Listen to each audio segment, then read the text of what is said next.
Akkam jirtan arras waanuma rakkoo yeroo ammaa biyya teenyaaf addunyaa tana raasaa jirutti kan dubbachuu deemnu. Rakkoon kunis rakkoo dhukkuba koronaa vaayirasiidhaan daddabraa jirudha. Dhukkubni kun dhuma bara dabree jechuun muddee irratti gara biyya Chaayinaatti erga argame as addunyaa irra babal'achuudhaan yeroo ammaatitti biyyoota 190 ol keessatti argamee jira. Biyyoota silaa jajjaboo ta'an diinagdee isaaniitiin caasaa mootummaa isaaniitiin hedduu jajjabaa ta'an kan Awurooppaa fi kan Ameerikaa hedduu laamsheesse amma immoo dabareensaa gara Afrikaatti dhufaa kan jiru. Biyya teenya keessattis erga argamee gara torban lamaatti kan deemaa jiru. Guyyaa guyyaan namoonni dabalataan qabaman argamaa akka jiran kan beeknu. Kanaaf uummanni keenya ammas irra deebinee akkuma kaleessa cimsinee kan itti barbaannu dhukkuba kanarraa of eeguun maatii fi eeguu akka taate, maatii fi eeguun immoo hawaasa fi eeguu akka taate yaadachiisuu barbaanna.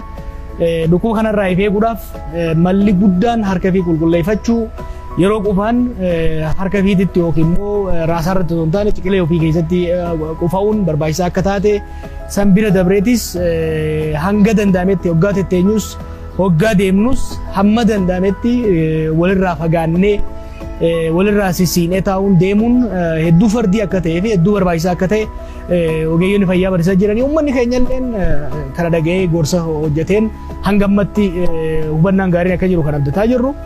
Amma immoo tarkaanfiin guddaa mootummaan fudhataa deemaa jira. Kunis sochiin uummanni wal keessa godhu magaalaarraa gara magaalaatti taatee magaalaa takka jidduu keessatti godhu ugguramuun babal'ina dhukkuba kanaa dura dhaabbachuudhaaf fayyada waan jedhameef mootummaan gara tarkaanfii kanaatti deemaati kan jiru. Uummanni keenya gorsa ogeeyyotaatii fi murtii mootummaan fudhatu kun dhaggeeffachuu qaba. Kana waggaa jennu murtii mootummaan fudhatu rakkoo hin qabu jechuu miti. Biyya teenya keessatti biyya diinagdeen hedduu laafaa ta'e keessatti biyya hiyyummaan hedduu hamaa ta'e keessatti biyya namni ganama dalagatee waan galgala nyaatu ganama dalagatee ittiin jiraatu keessatti diinagdee irratti dhiibbaan dhufu hagamta nama keenya akka miidhu ni beekna jechuudha. Rakkoon amma jiru kun akka nama mataan waggaa dhukkube kiniinsi fudhattee kiniin sun immoo garaa si baasuuti jechuudha. Rakkoo dhukkubaa jalaa balaa dhukkubaa jalaa jecha uummanni keenya akkas sochoonee ajajnitti dabra. Dhukkuba jalaa bahu jeeti rakkoo hiyyummaa rakkoo beelaatiif yeroo saaxilamuu danda'u keessa jirra jechuudha. Kanaaf ollaa gargaaruu qaba. Mootummaanis saffisaan uummanni keenya hiyyeessaa balaa beelaatiif akka hin saaxilamneef nyaata qopheessee raabsuudhaaf qophaa'uu danda'uu qaba.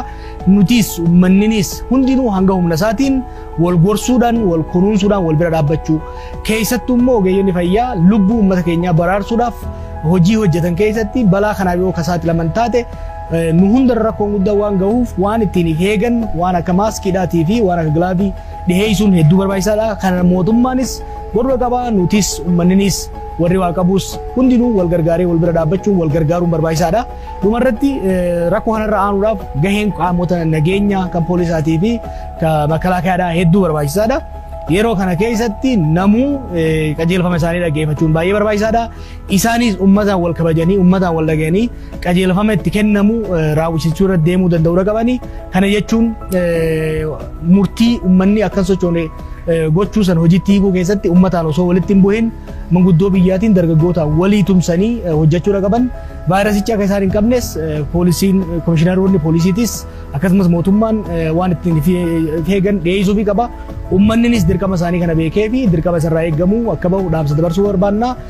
Irra caalatti ogeeyyota fayyaa dhaggeeffachaa miidiyaa dhaggeeffachaa walii yaadaa wal kunuunfachaa rakkoo kana jala dabruu qabna.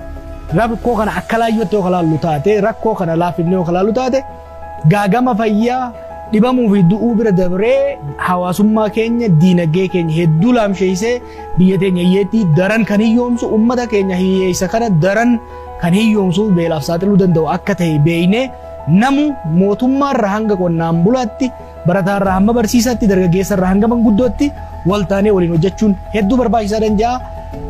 Kanaaf wal dhaggeeffannee wal gorfannee walii yaannee hanga balaan kun dabru qaamaan adda fagaannee qalbiidhaan tokko taanee akka koronaa irraa aanuun dhaamsanii dabarsuu barbaada. Galatooma.